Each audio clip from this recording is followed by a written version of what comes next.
سبا کا ذکر ہے، اس لیے اللہ نے اس سورت کا نام سورہ سبا رکھا۔ اور حضرت داؤد، حضرت سلیمان علیہ السلام کا تذکرہ ہے کہ اللہ نے حضرت سلیمان علیہ السلام کو ایسی حکومت دی جس کی نظیر دنیا میں نہیں ملتی۔ ہر چیز پہ ان کی حکومت تھی اور سب چیزوں کو ان کے لیے اللہ نے مسخر کر دیا تھا۔ جنات، چرند پرند، ہوا، سب ان کے حکم کے تابع تھے، اور ایسا مسخر کر دیا تھا کہ مسجد اقصی بیت المقدس کی تعمیر کروا رہے تھے جنات سے، اور ابھی تعمیر مکمل نہیں ہوئی تھی کہ فرشتے نے آ کے بتایا کہ آپ کی موت کا وقت آ گیا، اور اللہ کی طرف سے کہا گیا کہ جو وقت مقرر ہے اس میں کوئی کمی بیشی نہیں ہوگی۔ اور اللہ نے فرمایا کہ آپ یہ فکر نہ کریں کہ جنات جو تعمیر کر رہے ہیں، ابھی تو تعمیر کا کام باقی ہے، اور جب ان کو پتہ چل گیا کہ حضرت سلیمان علیہ السلام کا انتقال ہو گیا تو وہ کام چھوڑ کے بھاگ جائیں گے۔ حضرت سلیمان علیہ السلام کے ڈنڈے کے زور سے کام ہو رہا تھا، تو آپ اس کی فکر نہ کریں۔ آپ ایک کمرہ انہوں نے بنایا ہوا تھا شیشے کا، جس میں لاٹھی کے سہارے کھڑے رہتے تھے کہ آپ اسی طرح کھڑے رہیں۔ وہ کھڑے رہے اور ان کی روح پرواز کر گئی، اور 1 سال تک لاٹھی کے سہارے ان کا جسم کھڑا رہا۔ 1 سال تک جنات کو پتہ ہی نہیں چلا کہ یہ زندہ ہیں یا مردہ، اور وہ 1 سال تک کام کرتے رہے حضرت سلیمان علیہ السلام کے ڈر سے۔ اور جیسے ہی مسجد کی تعمیر مکمل ہوئی، سارے کام کمپلیٹ ہوئے، تو اللہ نے حکم دیا، ان کی لاٹھی کو دیمک نے کھایا، لاٹھی گری، حضرت سلیمان علیہ السلام کا مبارک جسم بھی گر پڑا۔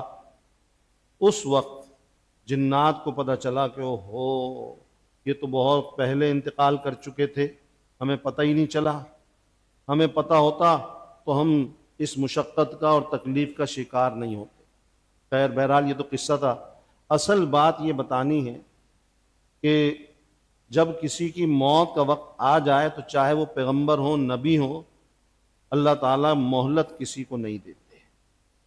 1 منٹ 1 سیکنڈ کبھی اس میں اضافہ ممکن نہیں، نہ آگے ہوگا وقت نہ پیچھے ہوگا۔ جس کا جو وقت مقرر ہے اسی وقت اس کو جانا ہے، اور جو اللہ نے جگہ مقرر کی ہے کہ کس جگہ موت آئے گی، اسی جگہ ہی موت آنی ہے، وہ بھی تبدیل نہیں ہو سکتی۔ نہ جگہ تبدیل ہوگی نہ وقت تبدیل ہوگا۔ تو جب وقت مقرر ہے تو ہمیں بھی اس کی فکر کرنی چاہیے کہ موت کا وقت جب آئے گا تو اچانک موت آ جائے گی، اور پھر ہمیں سنبھلنے کا، توبہ کرنے کا موقع نہیں ملے گا۔ اس لیے پہلے سے انسان کو موت کی فکر اور تیاری کر لینی چاہیے۔ اسی لیے حدیث میں فرمایا نبی کریم صلی اللہ علیہ وسلم نے کہ عقل مند وہ ہے جو مرنے سے پہلے موت کی تیاری کر لے، اور مرنے کے بعد کی جو زندگی، موت کے بعد کی، اس کی فکر کر لے اور اس کی تیاری کر لے، وہ ہے عقل مند۔ اور جو غفلت میں پڑا رہے وہ ہے بیوقوف اور نادان۔ قوم سبا، اللہ رب العزت نے ان کو بڑی نعمتوں سے نوازا تھا۔ ایک ڈیم ان لوگوں نے بنا لیا تھا، اور پہاڑوں کے کنارے پر باغات تھے، اور ہر قسم کے پھل کے درخت باغات تھے، اور اتنے پھلدار درخت تھے کہ لکھا ہے تفسیروں کے اندر کہ خالی ٹوکری کوئی سر پہ رکھ کر ان کے نیچے سے گزر جائے تو وہ ٹوکری پھلوں سے بھر جاتی تھی، پھل گرتے ہی رہتے تھے، توڑنے کی ضرورت نہیں پڑتی۔ تو اللہ نے بہت ساری نعمتوں سے نوازا ان کو، خوشحالی، فراوانی، لیکن انہوں نے اللہ کی نافرمانی کی، اور جب نافرمانی کی تو اسی ڈیم کو جو ان کی خوشحالی اور دنیاوی ترقی کا ذریعہ تھا، اللہ نے اسی ڈیم کو ان کے لیے عذاب اور پکڑ کا ذریعہ بنا دیا۔ کیا ہوا؟ اس زمانے میں ڈیم بہت بڑی بات تھی، اللہ نے اس ڈیم کے اوپر چوہے مسلط کر دیے، اور ان چوہوں نے اس کی بنیادوں میں گھس کر اس کی بنیادوں کو کھوکھلا کرنا شروع کیا۔ اللہ کا حکم تھا، پتہ ہی نہیں چلا، اور بنیادیں کھوکھلی ہوئی، بارش ہوئی، ڈیم ٹوٹ گیا اور پورا کا پورا شہر تباہ و برباد ہو گیا، سب کچھ غرق ہو گیا، کچھ بھی نہیں بچا۔ تو جب اللہ کی نافرمانی کی جاتی ہے تو پھر یہ دنیا کی خوشحالی، ترقی سب کچھ ختم ہو جاتی ہے اور اللہ کا عذاب آتا ہے اور پکڑ آتی ہے۔ اس کے بعد سورہ فاطر، فاطر کے معنی پیدا کرنے والا، مکی صورت ہے، وہی مضامین ہیں جو مکی صورتوں کے مضامین۔ اس کے بعد سورہ یاسین ہے، یہ بھی مکی صورت ہے۔ اس کو کہا جاتا ہے یہ قرآن کا دل ہے، اور سورہ یاسین کے بڑے فضائل ہیں۔ سب سے بڑی فضیلت اس کی یہ ہے کہ جب کسی کا انتقال ہو رہا ہو تو اس کے پاس بیٹھ کر سورہ یاسین پڑھی جائے تو بہت آسانی کا معاملہ ہو جاتا ہے، روح آسانی سے نکل جاتی ہے۔ اور جو صبح کے وقت میں ایک دفعہ سورہ یاسین پڑھ لے، اللہ تعالیٰ سارے دن کے اس کے مسائل حل کر دیتے ہیں اور سارے معاملات میں آسانی پیدا کر دیتے ہیں۔ اللہ نے اس کے اندر ایک قوم کا ذکر کیا کہ اللہ نے ان کے پاس 3 رسولوں کو بھیجا، ایک ہی وقت میں 3 رسول آئے ان کے پاس، لیکن اس ظالم قوم نے انکار کیا، ان کی بات نہیں مانی۔ تو اللہ نے ذکر کیا کہ ایک شخص آیا، کیونکہ قوم غصے میں آ گئی، ان پیغمبروں کو نقصان پہنچانے کا ارادہ کیا، تو اس قوم میں سے ایک شخص جو پہلے چھپ کر ایمان لا چکا تھا وہ نکلا، اور اس نے نکل کر قوم کو سمجھانے کی کوشش کی اور ان کو ایمان کی دعوت دی۔ قوم نے اسی کے اوپر غصہ اتارا، اس کو مار کے شہید کر دیا۔ جب وہ شہید ہو گیا تو ظاہری بات ہے شہید کا تو بڑا اونچا درجہ ہوتا ہے، شہید ہوتے ہی اس کی روح جنت میں چلی جاتی ہے۔ تو اللہ نے اس کا تذکرہ فرمایا کہ مرنے کے بعد اس نے کہا کہ کاش میری قوم کو پتہ چل جاتا کہ میرے مرنے کے بعد اللہ نے مجھے کیسی کیسی نعمتیں دی ہیں اور کیا کیا راحتیں دی ہیں اور کیا عزت افزائی فرمائی ہے، لیکن پتہ نہیں چل سکتا تھا، کیونکہ اگر مرنے کے بعد کوئی لوگوں کو بتا سکے تو پھر لوگوں کی دنیا میں آزمائش اور امتحان کیا ہوگا۔ جو چلا گیا وہ تو بتا دے گا، پھر لوگ خود بخود ڈریں گے، خوف زدہ ہوں گے۔ اس لیے اللہ کا نظام ایسا ہے کہ دنیا آزمائش کی جگہ ہے، امتحان کی جگہ ہے۔ تو لوگ وہ تمنا کر رہا تھا کاش کسی طرح ان لوگوں کو پتہ چل جائے تو یہ لوگ ایمان لے آئیں، لیکن وہ ایمان نہیں لائے۔ تو پھر اللہ رب العزت نے جبرائیل علیہ السلام کو حکم دیا، اور جبرائیل علیہ السلام اس شہر کے لوگوں کے پاس گئے اور ایک چیخ ماری، ان کی ایک چیخ سے سارے کے سارے لوگ مر گئے اور ان پہ اللہ کا عذاب آ گیا۔ اس کے بعد سورہ صافات ہے۔ صافات کے معنی ہے کہ صف بنانے والے فرشتے، اللہ نے ان کی قسم کھائی ہے، اور قسم کھا کے یہ کہا، اللہ کی وحدانیت کا ذکر کیا، اس لیے سورت کا نام سورہ صافات ہے۔ اور مشرکین مکہ یہ کہتے تھے کہ فرشتے اللہ کی بیٹیاں ہیں، تو اللہ نے اس کی تردید کی، اور اس سورہ صافات میں بہت سے انبیاء کے واقعات بیان کیے۔ حضرت ابراہیم علیہ السلام کا قصہ جو حضرت اسماعیل کی قربانی کی اس کو تفصیل سے بیان فرمایا، اور بھی بہت سے انبیاء کے قصے بیان ہوئے۔ حضرت یونس علیہ السلام کا قصہ بھی بیان ہوا۔ حضرت یونس علیہ السلام اپنی قوم کو یہ کہہ کر کہ تم پہ اللہ کا عذاب آئے گا، بستی سے، علاقے سے باہر چلے گئے۔ ان کی قوم ڈر گئی اور عذاب آنے سے پہلے انہوں نے توبہ کر لی، جس کا اللہ نے ذکر کیا ہے، اور ان کی توبہ قبول ہوئی اور اللہ کا عذاب ان پہ نہیں آیا۔ اب جب عذاب نہیں آیا تو حضرت یونس علیہ السلام ڈر گئے کہ لوگ تو مجھے جھوٹا کہیں گے، میں تو بول کے گیا تھا کہ اللہ کا عذاب آئے گا اور عذاب نہیں آیا، تو لوگ جھٹلائیں گے۔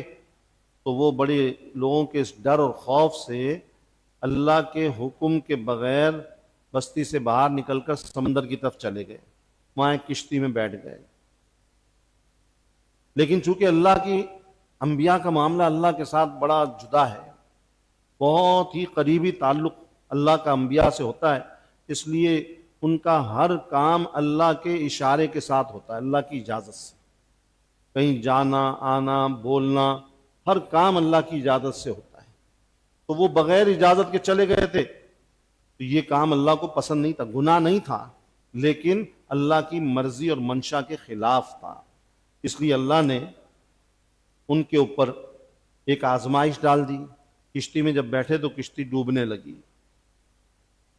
وہاں کا یہ رواج تھا کہ قرعہ اندازی کی جاتی تھی، جس کا نام قرعے میں آ جائے اس کو سمندر میں ڈالتے تھے تو کشتی ڈوبنے سے بچ جاتی تھی۔ ان کا قرعہ اندازی کرو، قرعہ اندازی کی، حضرت یونس علیہ السلام کا نام آ گیا۔ لوگ جانتے تھے، بڑے نیک آدمی، لوگوں نے کہا نہیں دوبارہ کرتے ہیں۔ دوسری دفعہ قرعہ اندازی ہوئی، تیسری دفعہ قرعہ اندازی ہوئی، تینوں دفعہ حضرت یونس علیہ السلام کا نام آیا۔ آخر مجبور ہو کے ان کو جیسے ہی پھینکا، وہاں مچھلی اللہ کے حکم سے تیار تھی، اور اس نے منہ کھولا اور اپنے پیٹ میں ان کو نگل لیا۔ اور مچھلی کے پیٹ میں زیادہ نہیں رہے، صرف 3 دن رہے۔ اور اللہ نے کیا جملہ فرمایا کہ اللہ نے ان کے ایک تسبیح القاء کر دی تھی، ایک لا الہ الا انت سبحانک انی کنت من الظالمین، جس کو آیت کریمہ بولتے ہیں۔ اور اللہ تعالیٰ کیا فرما رہے ہیں کہ اگر یونس علیہ السلام یہ تسبیح نہ پڑھتے تو قیامت تک اس مچھلی کے پیٹ میں رہنا پڑتا ہے۔ اس تسبیح کی برکت سے 3 دن میں اللہ نے ان کو نکال دیا اور نجات ہو گئی۔ بہرحال 3 دن میں ظاہری بات ہے کہ مچھلی کے پیٹ میں رہے، نہ کوئی آکسیجن آنے کی، جانے کی، ہوا کی کوئی صورت ہی نہیں تھی، جسم بالکل لاغر کمزور ہو گیا تھا۔ تو اللہ نے سارا انتظام کیا۔ جب باہر اس مچھلی نے خشکی پہ ڈال دیا، وہاں کھانے پینے کی کوئی چیز نہیں تھی، اللہ کے حکم سے ایک درخت اگ گیا، اس کا سایہ ہو گیا، بکری ایک آ گئی، وہ دودھ پلاتی رہی، یہاں تک کہ ان کو چلنے پھرنے کی طاقت پیدا ہو گئی، اور پھر وہ دوبارہ اپنی قوم کی طرف چلے گئے۔ اس کے بعد سورہ صاد ہے۔ سورہ صاد بھی مکی سورت ہے، اور اس کے اندر شان نزول میں لکھا ہے کہ حضور صلی اللہ علیہ وسلم کے چچا حضرت ابو طالب آپ کی حمایت کرتے تھے، آپ کا دفاع کرتے تھے اور آپ کی مدد کرتے تھے، اور ہر مشکل موقع پر انہوں نے آپ کا ساتھ دیا۔ لیکن حضور صلی اللہ علیہ وسلم کے بار بار کہنے کے باوجود ایمان نہیں لائے، یہاں تک کہ ان کا آخری وقت آ گیا تھا تو حضور صلی اللہ علیہ وسلم تشریف لے گئے اور کہا چچا جان میرے کان میں کلمہ پڑھ دیں، میں آپ کے لیے گواہی دے دوں گا۔ اس وقت بھی کیونکہ قریش مکہ کے سردار بیٹھے ہوئے تھے اور کلمہ پڑھتے تو ان کو پتہ چل جاتا، تو بس وہی بڑائی کہ میں قوم کا بڑا ہوں، سردار تھے قریش کے، وہی آڑے آ گئی، رکاوٹ بن گئی کہ لوگ کیا کہیں گے کہ جہنم کے ڈر سے باپ دادا کے دین کو چھوڑ دیا اور کلمہ نہیں پڑھا، اسی طرح رخصت ہو گئے۔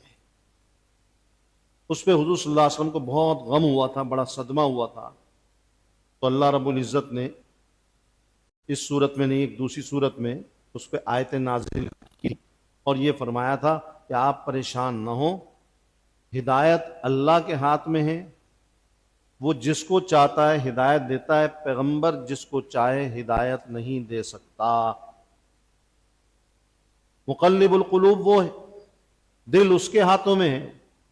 پیغمبر دعا کر سکتے ہیں، کوشش کر سکتے ہیں، لیکن کسی کے دل کو پلٹ نہیں سکتے، کسی کے دل میں ایمان ڈال نہیں سکتے، یہ اللہ کا کام ہے۔ تو حضرت ابو طالب جو تھے، ان کے واقعات ہیں بہت سے کہ انہوں نے آپ کی حمایت کی، آپ کی تائید کی، اور قریش مکہ جو سردار تھے مکے کے، ان کے ساتھ سامنے کھڑے ہو گئے اور آپ کی حفاظت کرتے رہے۔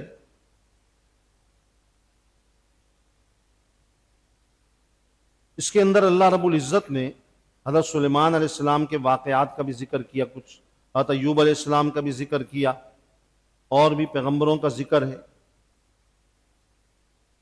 پھر اس کے بعد سورہ زمر ہے۔ زمر بھی مکی صورت ہے. زمر کے معنی ہوتے ہیں گروہ، جماعتیں. اس صورت کے آخری رکوع میں اللہ نے فرمایا کہ جو کافر ہوں گے وہ الگ گروپوں کی اور جماعتوں کی شکل میں دوزخ میں جائیں گے، اور جو مسلمان ہوں گے وہ الگ جماعتوں کی شکل میں جنت کی طرف جائیں گے. اس لیے اس سورت کا نام زمر رکھا گیا.